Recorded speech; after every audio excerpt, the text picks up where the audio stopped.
Hi neighbors, my name is Brett Feemster. I'm a member of the Athletic Field Complex Committee. My wife, Katie, and I moved back about 2.5 years ago. We have a 4-year-old Callie, a 2-year-old Annie, and a 1-year-old Jack. I grew up out here, so this was a really important project for me to volunteer for. When we were going about the renovation of the playground itself, we really wanted to touch on 3 things. Number 1, who was the most qualified vendor to select? Number 2, who was the best vendor to select from a cost perspective? And then 3, from a sustainability perspective, what design would be able to be added on to or renovated in the future.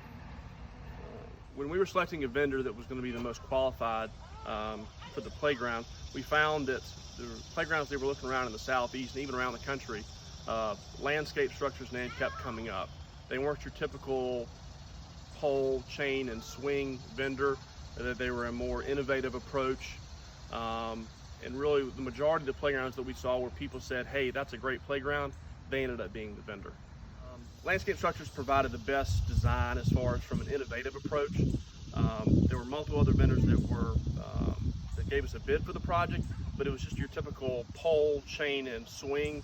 And we really wanted to provide a playground that was going to be the best in Savannah, and where the kids really wanted to come and show up and honestly wait in line to ride on a swing.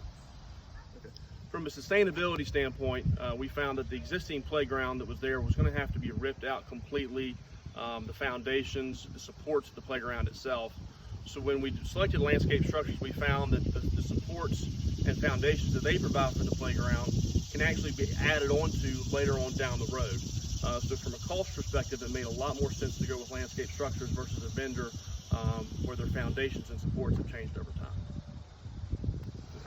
I've actually had a lot of the younger families that are asking me, hey, is the athletic complex actually included in the assessment vote?